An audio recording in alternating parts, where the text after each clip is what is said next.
Is the volume OK? That's great. Yeah. OK.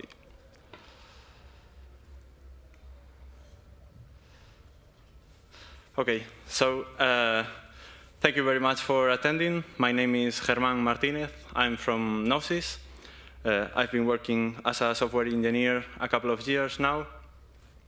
Thank you for attending, especially because it is 12:30 in the night. So I guess a new day, a new talk. And maybe we can say GM to everyone in the room. And now let's focus. I'll be talking about Gnosis Safe, a couple of different points. I will start with a brief overview on the Safe architecture, showing what are the contracts, the services, and the interfaces we use. Then after that, I'll show you who is using the Safe Core SDK. There are some DeFi platforms, some DAOs, core infrastructure. We also going to see what is the Safe Core SDK.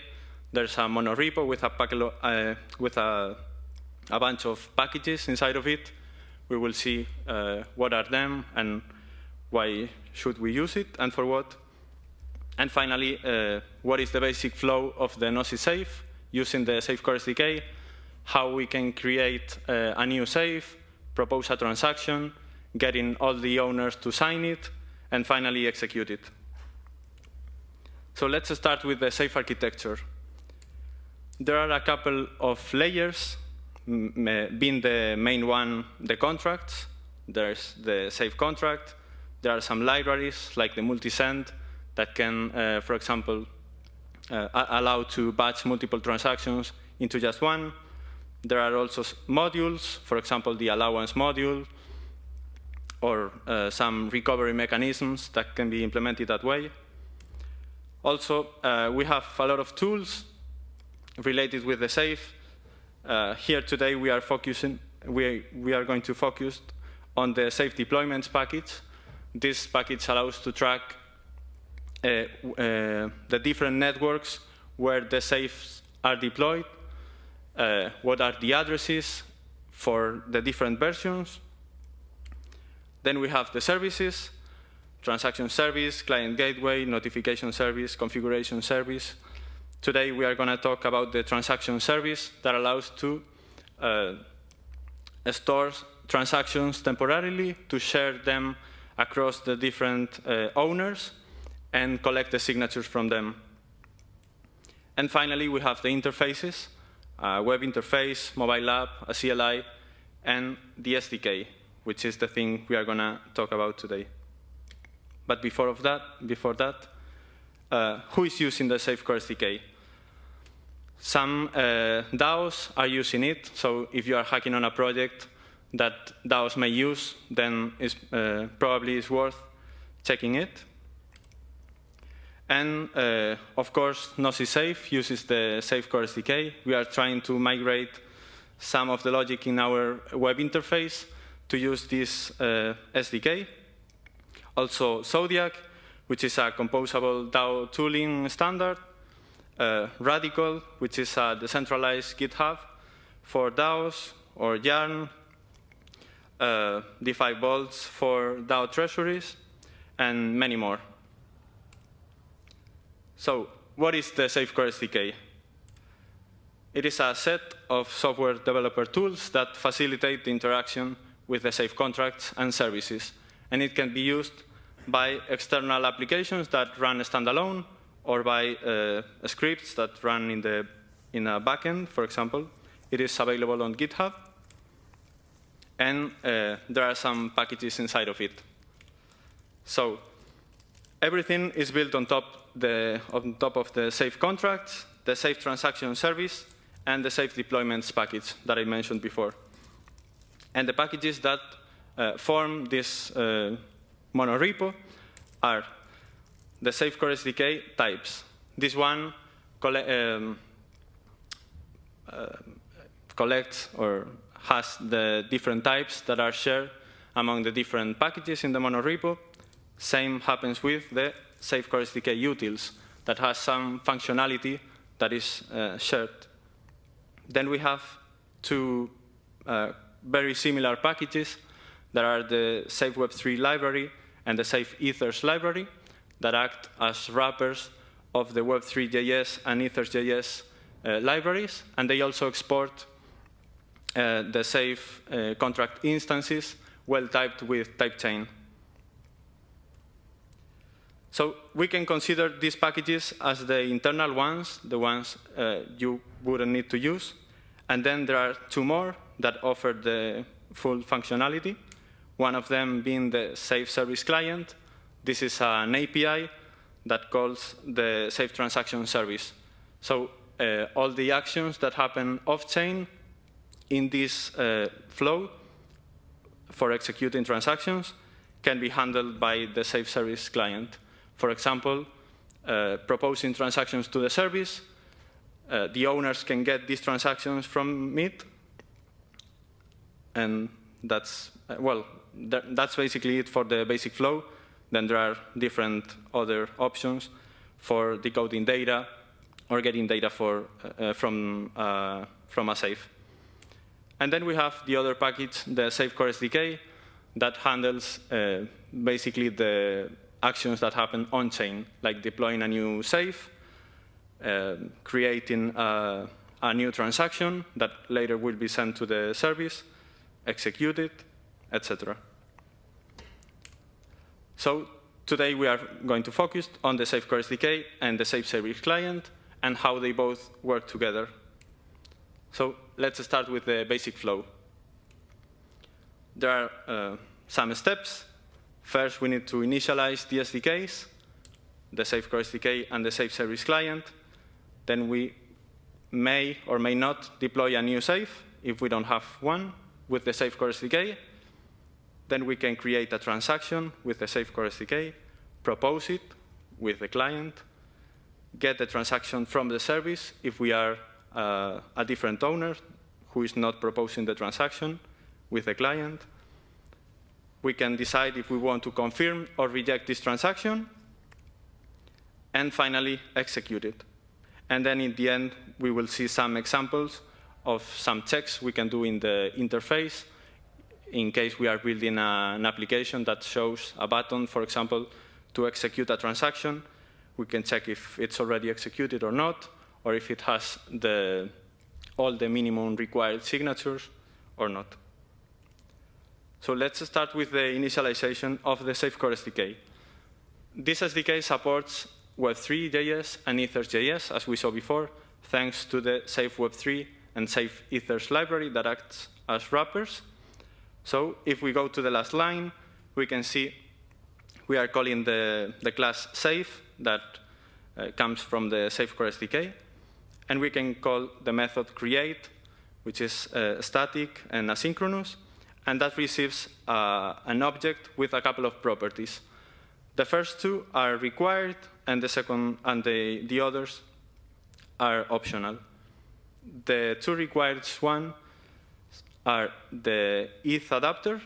This is the wrapper for the Web3 or Ethers library, in this case Web3, that we can initialize by passing the Web3 instance and a signer address. This signer address will be the owner of the safe we are connecting to the SDK. So we can do an action with one owner and then change this signer address to sign a transaction with a different owner. The second property is the safe address. So we are connecting one owner to that specific safe address. And the other optional parameters are a Boolean is L1 master copy, because there are two different versions of the safe, ones that emit events and one that doesn't, depending if it's a L1 or L2 network for affording gas. And the last property is the contract networks. That one is useful in case we want to try the SDK in a network where the safe contracts are not officially deployed by us. So you could do it by yourself, take note of the addresses where the safe contracts are deployed, and then build an object with type contract network config, and you could specify the chain ID and the addresses for these contracts. and then everything would work. For Ethers.js is almost the same, with the difference that ETHAdapter in this case would be an instance of Ethers adapter that comes from the library Safe Ethers library. And we need to pass, instead of a signer address, an Ethers signer that will be the owner. So now we have the Safe Core SDK initialized. We can also initialize the Safe Service client. This one is much simpler. We just need to call the constructor of the Safe Service client, pass the URL where the service is running, and the instance of the ETHAdapter. For the transaction service URL, we are providing different URLs depending on the network, but it is a service that can be run by yourself also. So you should replace that URL. Now, if you don't have a safe address to provide to the create method we saw in the beginning, we can deploy one. For that, the Safe Core SDK exports a class that is called Safe Factory, and we can initialize it in a very similar way as the previous one by calling safefactory.create. This is a static and asynchronous method that receives very similar properties, with the difference that it also receives the property safe version in case we want to deploy older versions of the safes. In case this one is not used, the current version will be used. Then, once we have the Safe Factory instance, we can deploy a new safe. If you go to the last line, there's the method deploy safe that receives an object with a couple of properties, being the first one, the safe account config. There is where you can configure your safe, for example, with an array of different owners, the threshold, and some other properties that are not included here, but you can check in the docs. There's also another property, the safe deployment config. Because the safe contracts are deployed deterministically, we can use assault nonce to alter the data and get a different address where the safe address will be deployed. So if you want to deploy your safe in a specific address with a prefix or a suffix, then you can try different salt nonces until you find the one that fits your use case. And finally, we have a callback that receives the transaction for the safe deployment in case the web app or the script where this deployment is running ends. You can get this transaction hash and check it or track it by yourself later. This method returns an instance of the Safe Core SDK initialized with the deployed account. So it's the same calling the deploy safe method or the create that we saw in the beginning. So now we have our SDK initialized, and we are ready to create a single transaction. We can do that by calling the method create transaction from the SDK and pass a transaction object that has some properties like to, data, value, and some others. Also, the safe contracts allow to create or execute batch transactions. These are multiple transactions that are executed into one. So using this same method, the create transaction, we can pass an array of meta transaction data objects with the properties to, data, value, and operation, and also some options for the transaction that has these multiple transactions inside of it. Now that we have a transaction, a single or a batch transaction, we can propose it to the service with our client in order to make it available for the other owners. We can call the method propose transaction from the service client and pass an object with the properties safe address, the safe transaction we want to propose, the safe transaction hash of this transaction, and the sender address, being the sender address one of the owners who is proposing these transactions. And for the safe transaction hash, we can get it by calling the method getTransactionHash from the Safe Core SDK. So now we have a transaction that is pending in the service for the owners to confirm it. These owners can get this transaction if they know the safe transaction hash. They can use the service client and call the method getTransaction to get it. But if they don't know the transaction hash, there are other methods that allow to get some transactions from the service. For example, the getPendingTransactions. This would return a list of transactions that don't have the minimum required of signatures yet, so these owners can add theirs. But we can also get the incoming transactions or the multisig transactions from the service just by providing the safe address to the method. So now is the turn of the owner where they can confirm or reject the transaction. In the case they want to confirm it, if you go to the last line, the safe service client has a method confirmTransaction where they can specify the safe transaction hash and add their signature. To get this signature from the owner, in the previous line, we can see that the method signTransactionHash from the Safe Core SDK, by providing the safe TX hash, will return it. Owners can also reject transactions, and these rejections follow a different flow. We cannot reject a transaction once the signatures are public, so we need to create a new transaction that has the same nonce as the transaction we want to reject. So the method from the Safe Core SDK creates rejection transaction, providing the nonce we want to reject, will generate a transaction object that we also have to send to the service, collect the signatures from the owner, and execute it. And if we execute this transaction before the previous one, the one we wanted to reject, then it will become invalid. So now we have a transaction in the service with the minimum amount of confirmations, and it's ready to be executed.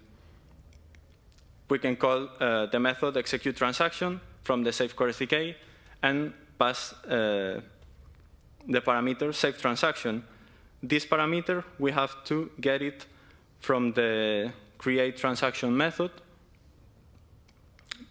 where we pass the transaction object we received from the service.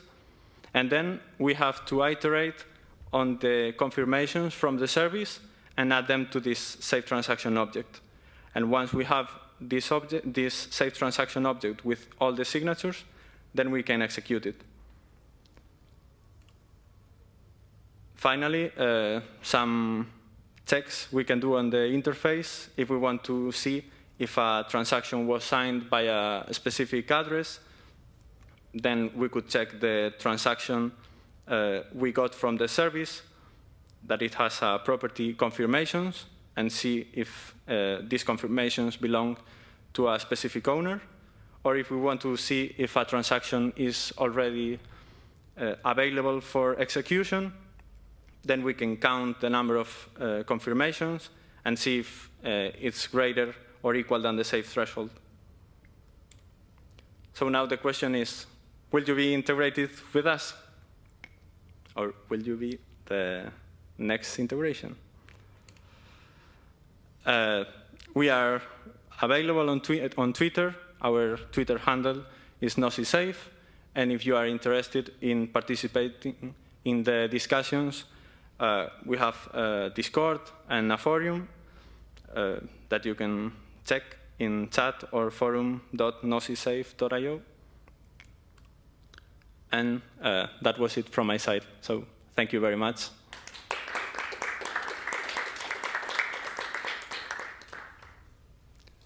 Now, if you have any questions. OK, we have a microphone coming, I think. Yes.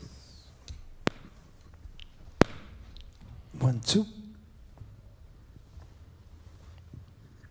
What are the test? What are the best practices for contract upgrades for the Gnosis Safe, and how often do they happen? I guess because I just started deploying a Gnosis Safe recently and hasn't been updated. But is there a best practice to like subscribe to something to see security vulnerabilities or any information about those upgrades? You mean the upgrades of the contracts? Yeah. The contracts are not upgraded very often, so when they are, it's something that will be public and announced. So I don't think there's nothing to check constantly. Cool. Thank you.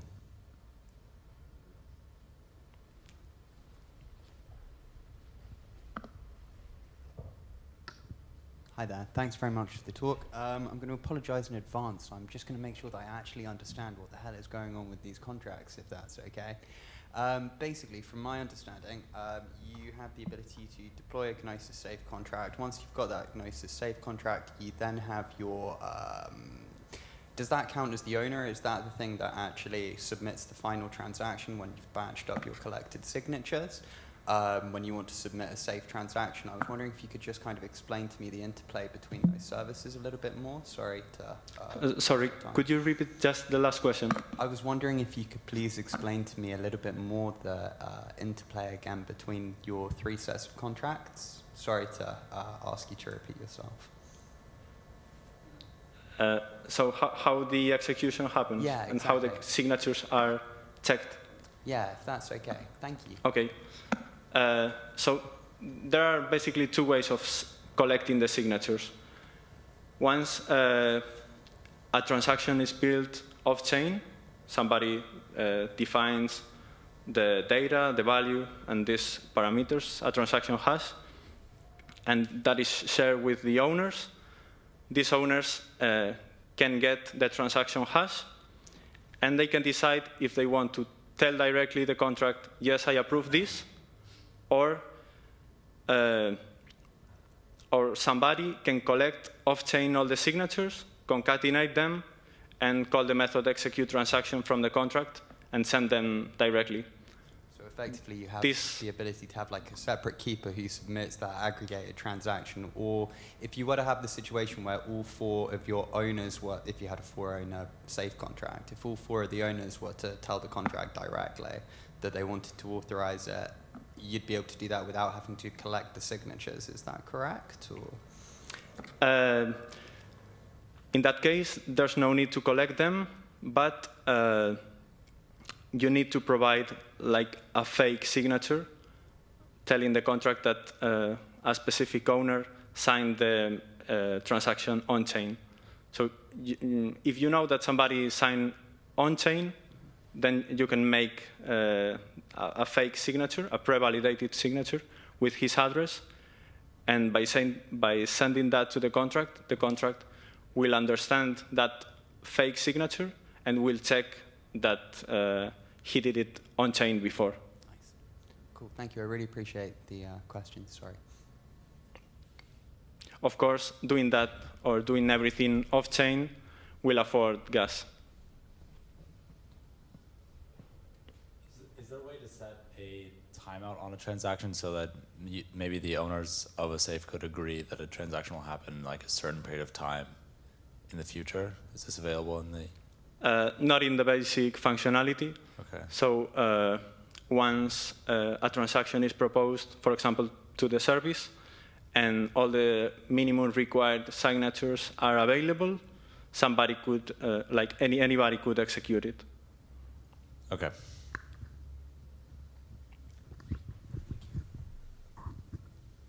It's a bit of a stupid question, but could you repeat sort of how the multi-sig works with Gnosis Safe? Like just how that would integrate into a contract? So if I understood it correctly, there's the safe contract, and that's where the signatures pool. Am I correct? Is that the correct understanding? That's where the signatures, sorry? Or could you explain that interface with the multi-sig one, like a few slides back, I think?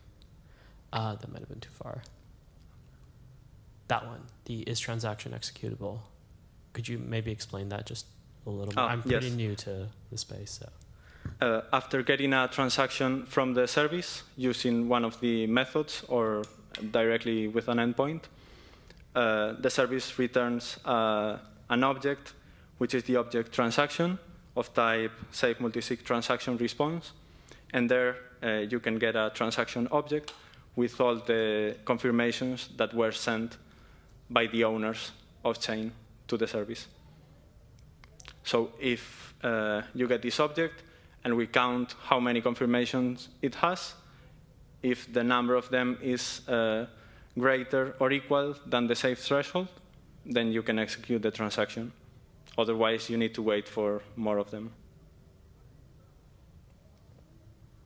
Cool, thanks.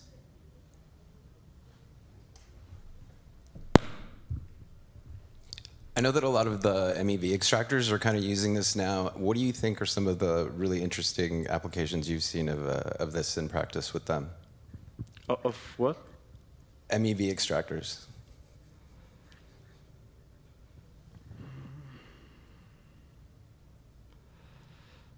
I don't really have an answer for that. Okay, that's fine. People are very forthcoming with that information, I guess, so I just thought I'd ask them.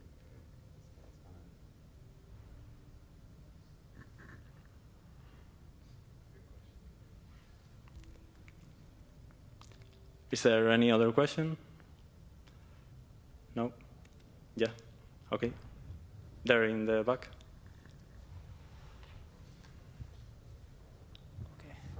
I think this is not this hackathon, but personally, my project tried to implement this Gnosis Safe to manage NFT. So I wanted to make the function that many people can manage NFT in the Gnosis Safe wallet. But I think currently Gnosis Safe wallet requires the transaction to sign in the OpenSea. So I think OpenSea's like meta transaction, so like off-chain transaction needs to make on-chain transaction in Gnosis Safe. But I think I checked the Gnosis Safe implementation, and it has the EIP 1272, that is contract wallet signature verification. So I think Gnosis Safe can use that EIP to validate the off-chain signature in the smart contract.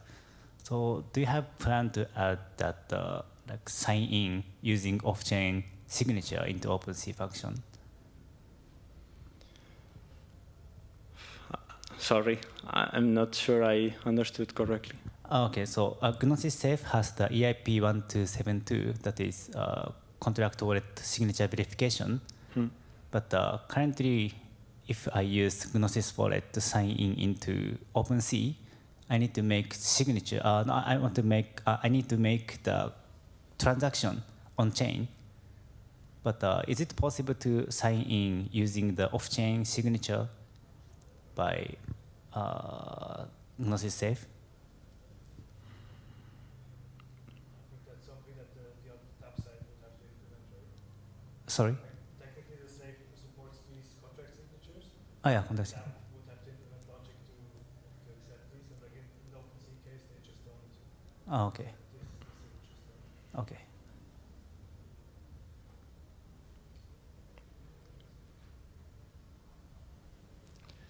Okay, then we will be at the booth during the whole weekend. So if you decide to build some hack project these days, we will be around. So thank you very much.